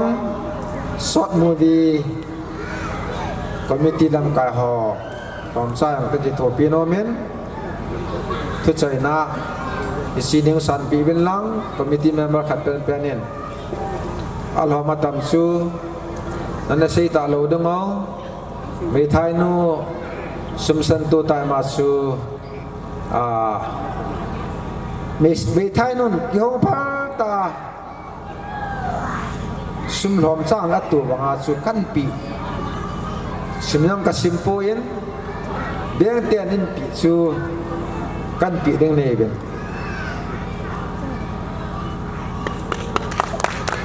But the beauty Jesu kepatan ni san pe dang o hentin phat ni pi na sung ba ka se khil ka bol khil amle pakai men ne ngai dam min lang hichi samgi bang mo bi hen enam sunga ba aga jau si ki khiang na hen podo ta hen ka ki pai ki pau me havelin khut khat dei ha beng beauty ku so thang mate social worker na chunga pathinin pathai na bu han lang tu mabana zong nam na na to na han lang gam sunga na na to na zong la pathinin pathai na bu sing ta han ti chu committee agona head sa na ki pa tu se na hong hin tin tu hin VIP so khat dei sim la na nei ki kate anom jing lai ho nu hat new secretary om le luk sit ten hong ding do in lang pu min lun hang sing nu zam song post office pa thong ni hau kip Pu Thong Pao Chief of Aizolon, Nu Thầy Ni Ho Kip Ti Phai Zang, Nu Esther Sitlo, Nu Thing Nu Ho Kip, Nu Thing Cha Ho Kip, Nu Thing Kim Bai Te, Nu Ning Chong Sing Sun KCC, Golhang Let Min Thang Tau Thang Proprietor Dynamic Coaching Center. Na khát cái cầu độ đa nó he mi som lăng căn cầu la cái bao min go lăng let min thang tàu thang proprietor dynamic coaching center kanan venga bol pa khu ama he in cái pathil pi hin pi win lang thu na sei nom jong la chom cha min ni ta bang na sei ti sao lo de đầu thu khăn neo khăn sen cái tiếng là chỉ cho cái VIP chân home bio là coi mà là không bị sẽ tập trung mà thì khi tập anh sẽ định cái tiền thiếu đăng đầu cho thiếu đăng đàn tiền trong cái bên tôi nên service phải guide tiền đầu tiền mà thêm cái nhiều relation hiện đang hiệp quân 2020 covid lại thì nếu khăn vocal bets lại là nazil và solve là cái first bet số này cái hiện trong phần join là xã lăng cái chỉ bốn tôi sẽ lăng cái chỉ giá thì tôi nên hạ mà cô nào cái lên hình xuống là xã khen là mà thu ra chỉ cần thừa tiền mà này thì mình đến kiểu kịp thời nó không mình do lằng lệ cái do không mình hình cái gì bên anh cái tình chú chống trả cái này so cái phải chẳng chúng ta để cái bao bê khut khát về hà bên bên bị cái đó tiền lệ còn thằng lệ bên thằng tàu thằng hi hết mà bằng ovin match science lang team ta còn thằng fail ta hinจะปังใจให้อะไรcoaching center จงห้องอิน hostel จงห้องอินนูเตียปาเตียฮันิซาเตียฮาวยุมสะนมจงเละทำไมคอนเทกต์จิงเทียวฮีบานินปูเซทังฮาวคิป chief of จอลไพจัมอัมเล่ปูเซทังฮาวคิป chief of จอลไพจัมปูแฮมเซฮาวคิป entrepreneur ปูแฮมเซฮาวคิปปูเซซัดฮาวคิปตุยบงคุปีปูฮาวคุลุนคงไซPu Thang Ze Lun Ho Kip District Headquarter Part 3 Nu Bia Kim Ho Kip S Khomunnom Nu Bia Kim Hong Ding Do La Chun Ki Pao Men De Nu Bia Kim Chalanga Committee Hon Ki Pa Thil Pi Na Pinomovin Na Sei Nom Mazong Le To Ago Lang Let Min Thang Bang Achu Chang Khat Chang Ni Na Sei The He Nu Bia Kim Ngo Ala Se Se Asa Hilawin Athwa Ang Sei Di He Hong Ding Do La Chun Ki Pao Men De tu nil ha guest hotel na zong hi ama hi in a hin tu do azin ama chunga ki pa thu ka hin seuvin hong ding do la chun ki pa mente abanin pu golin vai phe s Khomunnom abanin tunu thingneo ho kip s Khomunnom tunu pu ze fakai dinga tunu thingneo ho kip s Khomunnom thu nó xây nôm lại nó xây thế hệ nó đẹp lại cái bao mình lẽ hết chân chú VIP ho sim pha na kan sim pha na thấy hết chân chú hiện tin tu hi na banin cái gì vợ chơi là cái xây man point sorry nunga Roslyn Kim Buang zo ai cho zo langa cái xây sa hitain anh tu hin vợ chơi là sa dingin vợ chơi là khát chỉ hết xây na diong hitain na nang hong sa pen lang chiu ting le tu nil ha Samgi bang producer pan say no mama la chang hat chang ni say the vote of thanks ong hi pe dei tai hi chu kon het sa hen tin tu hin nunga Roslyn Kim Bong zo lian nat khat ve khut pe ki no tele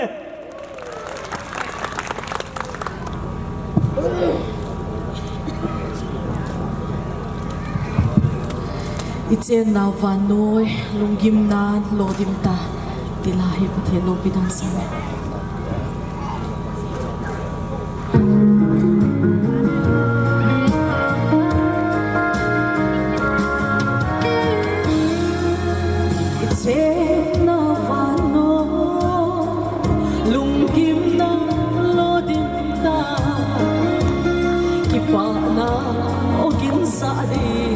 lom đều đều in không sống im mà lo hi dan lặng đều đều hin la mi hem de het he de lo yêu da kitang ta hat da ki he da tu dan li an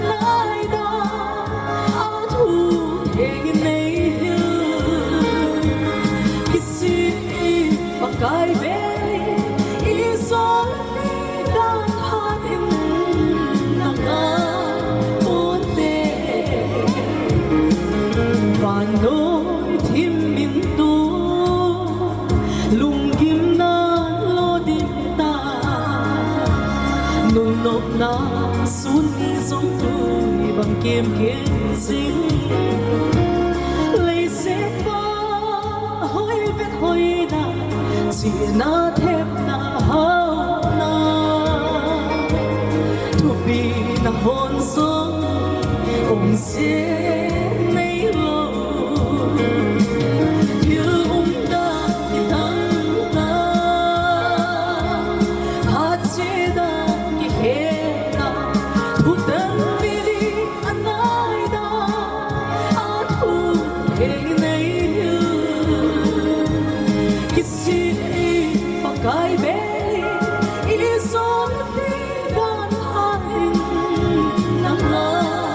bốn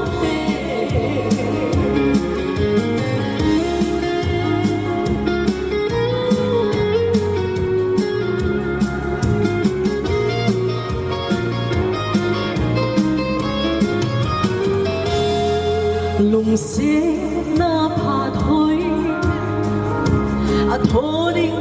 lên sinh xin dấu lâu tên là hữu hình là một ai lâu kỳ kinh xa phát hi ta sàn hung hung đến hi na mồ muôn hình non lâu kỳ kinh phao tê yêu đã thì đắng ta phát chế đã kỳ hết ta thu tân vì đi anh ai đã thu thế này yêu cái gì mà cái bé ý son vì đã hát in na vô tê yêu đã thì đắng ta hôn chế đã thì hết ta thu tân vì đi anh ai đã thu thế này yêu cái gì mà cái bé ý son vì đã hát in na vô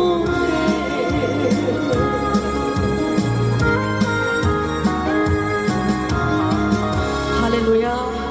Okay. Ano din din lang Roslyn Kimbuang, producer pan kipa Thienpi ahinay numin amana pat kung kinapapili kipa aminte. Abale nunga ava boy zong silang in stage lang akong indalang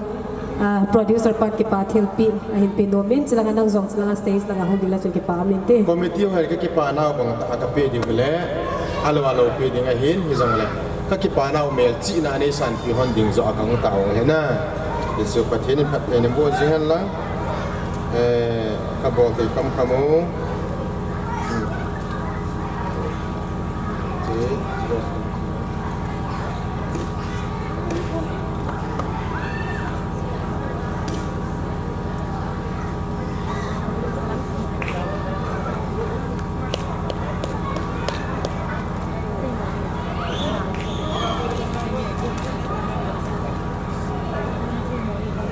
le kipaumin chanchu kipa thilpi le anonga kimbuang akun wa choila hongentin program hi chaidala mano tau hitin to hin vote of thanks pa dogin hokip ama phar hongedi tain shooting le closing prayer ne pidiu pa za hogin hokip ama jong phat an kila pe dingin pakai minin ka hintimin pu zo soin pat nei nom hin te chang khat chang ni di tabang pat hai pi patin tang padam lang tu zan ka hung ka sun na hi kalai pa thang mulunin na chi di te in ko hi ama hi duty hi za alo thilawa hung the droi pada chu emergency thadai in ko pada chu ke hi ama sit chu ka hung khia lai ti chu ka hin su thiang hi in cha chu hung ki wa hung ba lai dia ka kan pi di hi ama kha zo le dei bio le ama ko ni la be ki tan tin la nge welcome Dedicating Minister Ipan Piu, Pu Hin Stalle, Chief Guest, Guest of Honor, Functional President, Chief Guest Pam Hizong Le, Functional President, Guest of Honor, Dedicating Minister Pas Stalle, Ahin Gilhon Pipa, Heuzong, Tanon Ta, Chai Chan Gay Pungkal, Nisong Naito Pizivin, na Chung chi uwa pathinin pathai na bu han lang program lo hin na hi nang hosal he ti chu committee ho thakela kain se hin tin hi chan chu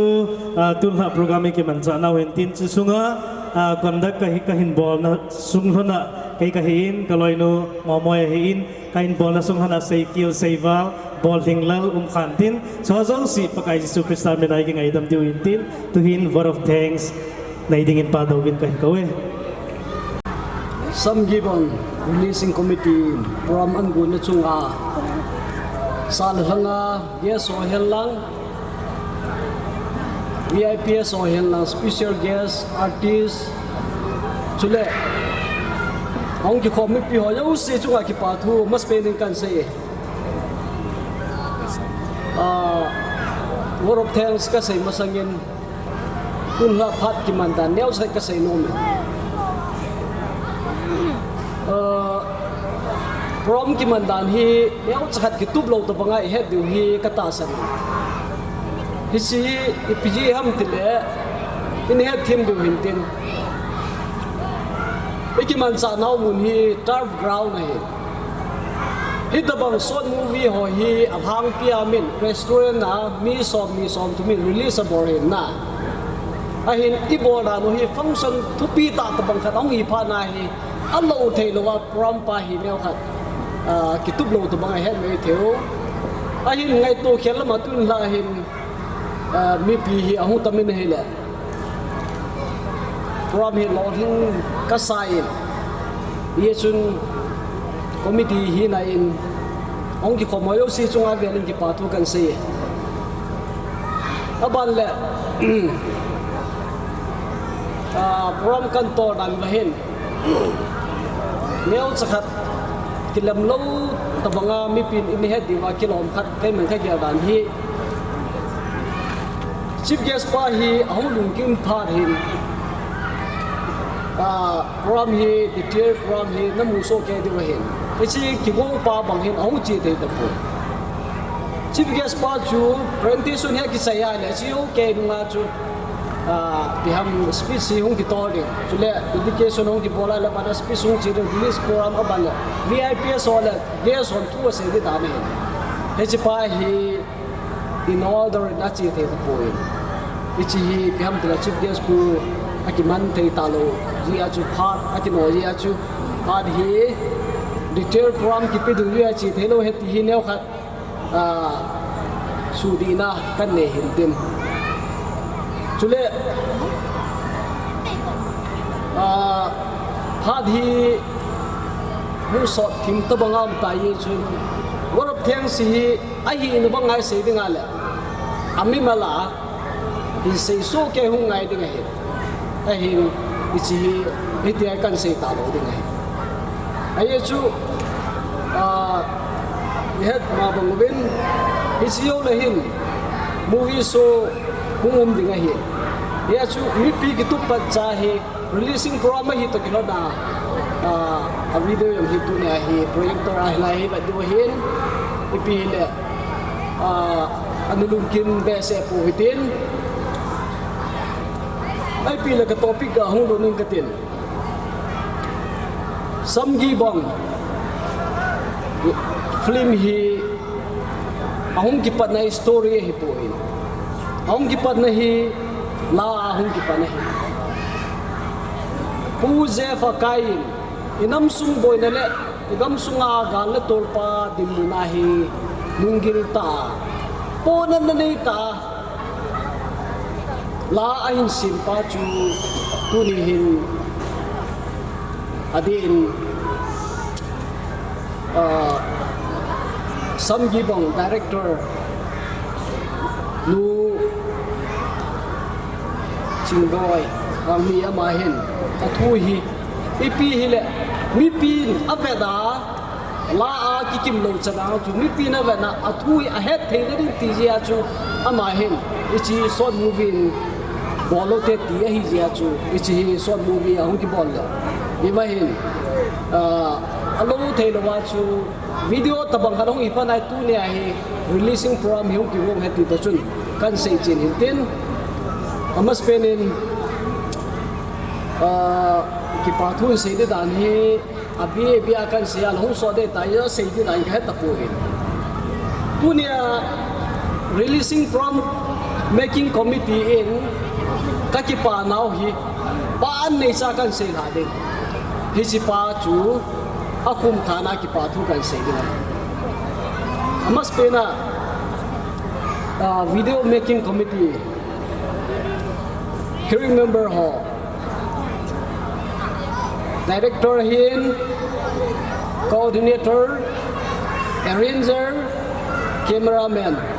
actor actress today supporting role apan labi ho yosi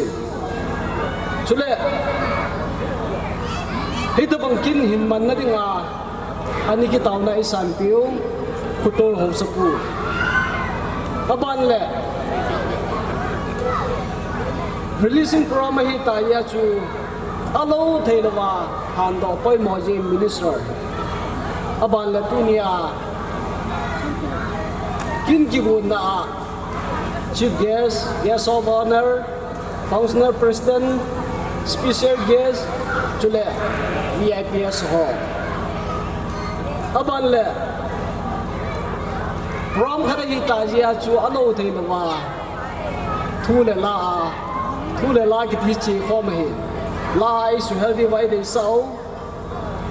nunga roslin chule nunga ba boy mani hin aban le hisi film hi shooting ani ki bola hi mulla mol poi mo hi mulla mol le mia poi mo da muna ini ki to piwa tharna ni piwa chule ichi video adinga khule ven alo house hina mulla mol ai phar piu siden chule pi kanan phai house pu house te ni le kusumi ho ahin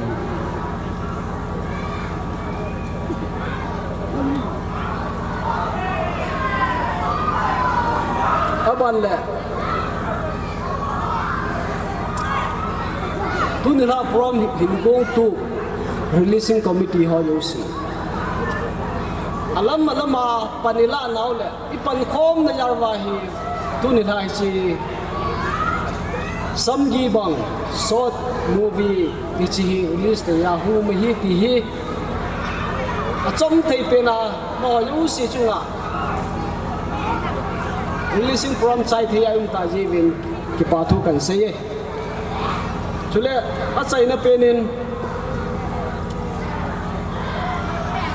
hitabang from ki wonahin arrangement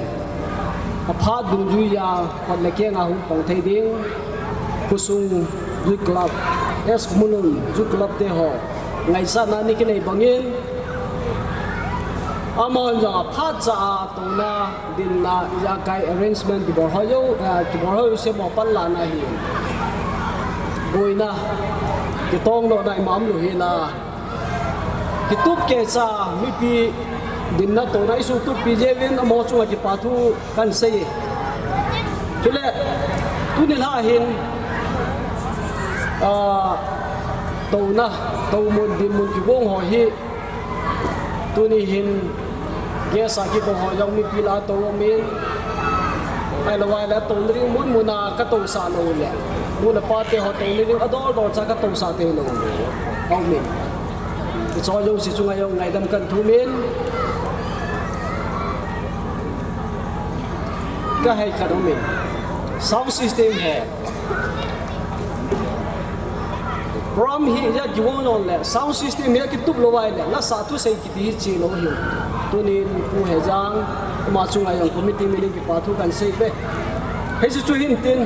ni cho yo si aditil ta sei ki pa thu sei ding do la hi phat hi lam ta lo hi chun ipi la ni ki ngai thi mo tin agom su a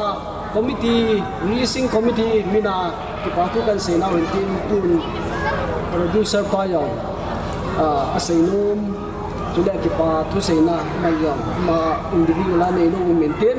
ama phai khat ni pi hi den tule asai na ke in ajo program ki sai ting le refreshment yang ding hin video vet to refreshment le form cha form ni ne du he pi chu chai ne kya kan sei hintin ki pa tu sei na sunga sei de akilom sei no um di hi kai them hotel chu le sei hi sei war mu na pathem ki gai da mote phat chom cha kan la nai chen chu tan de ka ki pa e sumil theilo aban tiang le ti kanan phai hau sapu sumil theilo aban tiang le ti kanan phai upapu sumil theilo thupi ta au mo ben hi chu chu siden hau sapu le ti kanan phai upapu chu a hen jap tan ke phallam mo kisan pick and drop ki ball theilo ding ji chun kanan phai hau sapu chu aki kovin hung ahung nga chu ka het man aki boile le ka ahi aniki le hamitiam ka kora le aki pik poin amho changhin nasata asuting ka bolai wa panei la piwa aku ting wa panei la piwa hi chan hi ki hunga hi je chun samgi bang releasing committee hi hanlang samgi bang committee hanlang ipi hi jong le siden ho sapule ti kanan phai ho sapule upapu chunga hen ka ki pa ubin sai pi khup khat khat che kisil pi hen ta kaum ki gono hi in hau sapu hi kamel mu ta lo je bin hilai mu na ki bol the ta pon ida mu le pathin pha sale ki mu ki te na bol taw te aban tiang le azawa information secretary gi ginin hoi tan ki pa thu chu hin senan a hing poi ti na heloven es Khomunnom hau sapila hau sapu ko ma ta kholai lengoven hechitar fi aman zang umlo ma free ai za sa hi in hi aman luin committee itinong ki sumil punte pathenin phathena bo handi to ka se do nom ve hi aban tiang le ahing ding do pa ma agi gin ma hi pa do gin ho ki hi sponsor ti ma jong zao thar zunga zong nei le go wa zo tu chan ge out ding na lai e ma zo sia hi ating pi gu niam lewa kan hau het yo ka se do no men pathin phat the go ta han aban teng la tu cha ka ne yo ki kim ama zong hi sponsor team lao za tu sang ka ne yo mi thar zunga ma zo sem ka man o hi committee chi ka ba ba ka la wa hi noya ta ka no yo hi ka tu sanu le gi gin hi hen ada hi he la ka nu pa wa hi ti ho akona chu hi chan him ki pa hi in ama ne chong nu mo so han hi lang ki pa tu kan se be la no me sei hing hi um theu ding ai tai cinema lang zo ni nga la loi tai chun koi man ka tu se engai pinum ta lo ding ai hen hi chun ka se num tam tang an hi chan nga ka ki pa aban ting le ko mo moi le zo se me tu ni la kon tang ila ku cha ma ni hi lo le tu ang hi akim lagi phana lai ding an afel hanin amani chong ki ho ma hi jong lon ke ma mi mal ki pa tu ka se committee member u se su ase pung ka te chairman pule vice chairman apulal boy ho so no ho si ho si hele no me ho member ho si hele he di chen ka ke pe di chen he pi na na he chen sai ta nge taw nai man ding hin noi la nung la nga chapong ho cha ti ho hello cha ti ho ni ti bo tao na cái mình vậy có thiên gia nan bon mình xíu thì cái màn thì bà tôi sẽ nên mang cái gì và nó có bao hiện sinh cái bát thiên nghe bà phát tạ này biểu và tôi nên là phát na Samgi bang kiti short movies kan bol ho releasing program kakipat ko magata nong na sana tu sei la sa ho lim ho aban bana kong cha twa chai thia nei pui jalen nei pui ho jal na min thing thang ban ko ma ki pa tu kan se wi nei wa pa chong cha ki man cha sung wa na do ma ka bo ro khaw ka se ro ka to ro om khale nangin lu sit te nei ngai dam ni na ngai dam tu ma ta wi nei e pa tu hi aban ke chi ka to lim ve sa ka nei ka va di wa hian lang a ke chai tin lim ba zu ni yo ne tun la ong ko ma zo si ka me chang chin nangin ka ma ban ko nei pui ki bin tia na nga ki pa tu se ko ma ke na chu ri pu na je chi na kang ta he amen amen amen ki pa me